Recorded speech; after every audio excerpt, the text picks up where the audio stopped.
Zionis yang selama ini mengklaim dirinya sebagai kekuatan militer terkuat di kawasan Timur Tengah, kini justru menghadapi keretakan serius dari dalam.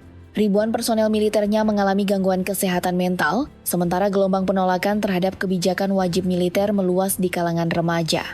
Para pemuda secara terbuka membakar surat panggilan dinas militer, dan koalisi pemerintahan di bawah kepemimpinan Perdana Menteri Benjamin Netanyahu berada di ambang perpecahan. Di saat ancaman eksternal semakin meningkat, paradoksnya, rakyat dan sebagian besar prajuritnya justru berbalik menolak perintah.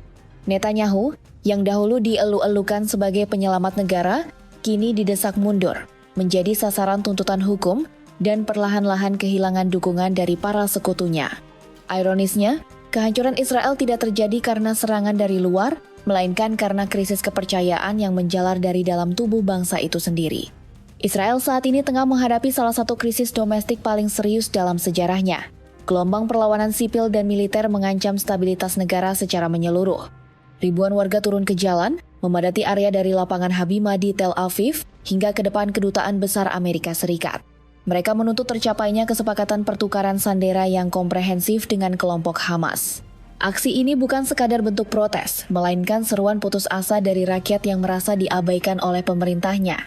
Keluarga para sandera, termasuk mereka yang telah dibebaskan, menyerukan kepada Netanyahu dan bahkan kepada tokoh politik internasional seperti Donald Trump untuk mengambil langkah nyata demi menyelamatkan warga yang masih tertahan di jalur Gaza. Doron Sternberg, salah satu sandera yang berhasil selamat setelah ditahan selama 471 hari, bahkan menyampaikan seruan sarkastik agar para pemimpin itu membuat Israel hebat kembali, sebuah slogan yang kini syarat dengan ironi. Di tengah gelombang demonstrasi, muncul simbol-simbol perlawanan baru. Para remaja Israel secara terbuka membakar surat panggilan wajib militer sebagai bentuk penolakan untuk bergabung dengan pasukan pertahanan Israel, IDF. Dalam rekaman yang beredar luas di media sosial, mereka berseru, "Kami tidak akan menjadi bagian dari genosida. Kami menolak mengabdi pada sistem apartheid." Fenomena ini memperbesar tekanan terhadap pemerintahan Netanyahu, terutama setelah sejumlah mantan tentara cadangan yang pernah ditugaskan ke Gaza secara terbuka menyatakan penolakan untuk kembali berperang. Mereka menilai bahwa konflik ini tidak lagi bertujuan melindungi rakyat, melainkan hanya demi memperpanjang kekuasaan sang Perdana Menteri. Kini, tekanan tidak hanya datang dari masyarakat sipil, tetapi juga mulai merembes ke jantung institusi militer Israel itu sendiri. Laporan terbaru mengungkap kenyataan pahit yang semakin menegaskan krisis internal di tubuh militer Israel. Dalam 2 pekan terakhir saja, 4 prajurit Israel dilaporkan mengakhiri hidupnya, termasuk seorang anggota dari Brigade Nahal. Sejak pecahnya perang pada Oktober 2023, jumlah prajurit yang bunuh diri telah mencapai 43 orang. Sebagian besar di antaranya mengalami gangguan kesehatan mental serius, seperti depresi berat dan PTSD, Post Traumatic Stress Disorder. Kementerian Pertahanan Israel kini menghadapi sorotan tajam dari publik dan media. Penanganan kesehatan mental prajurit dinilai sangat buruk. Fasilitas rehabilitasi kewalahan menampung lonjakan kasus, sementara dukungan psikologis hampir tidak tersedia di garis depan pertempuran. Situasi ini tidak hanya memperlihatkan kegagalan struktural dalam strategi perang, tetapi juga mengikis legitimasi pasukan pertahanan Israel, IDF, institusi yang selama ini dianggap sebagai tulang punggung negara. Namun, gelombang pembangkangan tidak berhenti di kalangan militer. Komunitas Druze yang selama bertahun-tahun dikenal sebagai salah satu kelompok minoritas paling loyal terhadap negara kini, turut menyuarakan perlawanan. Ratusan warga Druze melintasi perbatasan menuju Suriah melalui dataran tinggi Majd al-Shams dan menggelar aksi protes besar-besaran. Bentrokan dengan IDF pun tak terhindarkan. Akar kemarahan ini bermula dari klaim Israel yang menyatakan telah melancarkan serangan ke wilayah Suriah dengan dalih melindungi komunitas Druze dari ancaman. Namun justru lebih dari 300 orang dilaporkan tewas akibat serangan tersebut di wilayah Sweda, Suriah Selatan. Langkah kontroversial ini bukannya meredam ketegangan, justru memperdalam luka dan mempercepat gelombang penolakan dari dalam negeri. Gelombang protes yang kini melanda Israel tidak lagi bisa disebut sebagai dinamika politik biasa. Ini adalah indikasi nyata dari kehancuran internal ketika rakyat, militer, dan bahkan kelompok minoritas yang selama ini setia mulai kehilangan kepercayaan terhadap negara. Pertanyaannya kini bukan lagi apakah Israel sedang mengalami krisis, tetapi seberapa dekat negara tersebut menuju titik kehancuran total.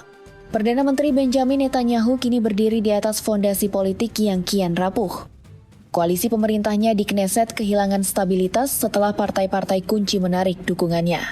Partai United Torah Judaism dan Partai Shas, dua pilar utama dari kalangan ultra-ortodoks, memutuskan hengkang dari koalisi, membuat Netanyahu hanya menguasai 61 dari total 120 kursi parlemen. Kehilangan dukungan dari kubu religius memaksa Netanyahu semakin bergantung pada faksi sayap kanan seperti Partai Otzma Yehudit pimpinan Itamar Ben-Gvir dan Partai Religius Zionisme yang dipimpin Bezalel Smotrich. Kedua kelompok ini secara tegas menolak segala bentuk kompromi, termasuk usulan gencatan senjata dengan Hamas, dan dikenal dengan retorika ekstremis mereka. Ketegangan politik pun semakin memuncak. Tokoh-tokoh oposisi seperti Yair Lapid, Yesh Atid, Benny Gantz, Partai Persatuan Nasional, dan Avigdor Lieberman, Israel Beiteinu, melancarkan kritik tajam terhadap pemerintahan Netanyahu. Mereka menuduh sang Perdana Menteri gagal menjaga stabilitas nasional dan justru memperburuk krisis politik serta moral bangsa. Lebih jauh lagi, mereka menuding Netanyahu sengaja memanipulasi situasi perang untuk kepentingan politik pribadinya. Ia dituduh menunda pelaksanaan pemilu dini hingga Oktober 2026 guna mempertahankan kekuasaan di tengah meningkatnya tekanan hukum dan kecaman publik. Di tengah tekanan dari oposisi, proses hukum atas dugaan korupsi dan ancaman dikeluarkannya surat perintah penangkapan oleh Pengadilan Pidana Internasional, ICC, posisi Perdana Menteri Benjamin Netanyahu kian terguncang. Mundurnya dukungan dari faksi-faksi ultra-ortodoks telah membuatnya kehilangan mayoritas di Knesset dan hampir menjatuhkannya dari kekuasaan.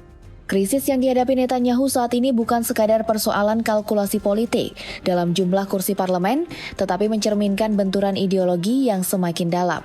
Partai United Torah Judaism secara tegas menolak rancangan undang-undang wajib militer bagi siswa yeshiva lembaga pendidikan agama Yahudi. Bagi kalangan Haredi, studi Taurat merupakan bentuk kontribusi spiritual dan sosial yang sakral.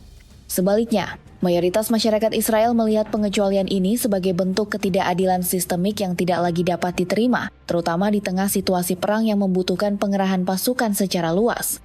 Dalam kondisi politik yang genting, Netanyahu berusaha mempertahankan kendali koalisi dengan merayu partai-partai ultra-ortodoks agar menunda langkah drastis setidaknya hingga masa reses musim panas. Di saat yang sama, ia diam-diam menjajaki dukungan dari politisi independen dan anggota parlemen sayap kanan moderat guna menjaga mayoritas tipisnya di Knesset. Namun, upaya ini menghadapi hambatan serius akibat tekanan dari internal Partai Likud sendiri, serta konsolidasi kekuatan oposisi. Sejumlah anggota Partai Likud mulai menunjukkan keraguan terhadap arah kebijakan pemerintahan, khususnya terkait penanganan perang di Gaza dan isu wajib militer bagi siswa agama. Di sisi lain, blok oposisi kian agresif memanfaatkan momentum ini dengan mengajukan mosi tidak percaya, mendorong seruan pemilu ulang, dan meningkatkan tekanan agar koalisi Netanyahu benar-benar runtuh. Di tengah kekacauan politik domestik, Netanyahu justru menginstruksikan peningkatan serangan udara ke Suriah dan memerintahkan IDF melindungi komunitas Druze yang dianggap strategis untuk menopang basis dukungan konstitusionalnya. Operasi militer ini bahkan membuat Netanyahu menunda kehadirannya dalam sidang di Pengadilan Pidana Tel Aviv dengan dalih kondisi darurat nasional. Langkah tersebut dinilai oleh banyak pihak sebagai manuver politik untuk mengalihkan perhatian publik sekaligus mempertahankan citra kepemimpinan tegas di tengah badai tekanan. Meski mendapat sambutan positif dari faksi sayap kanan, berbagai kritik juga bermunculan. Sejumlah analis militer menyebut tindakan Netanyahu lebih bersifat emosional daripada strategis. Mereka menilai operasi ke Suriah tersebut bukan didorong oleh kebutuhan pertahanan negara, melainkan untuk kepentingan kelangsungan politik pribadi.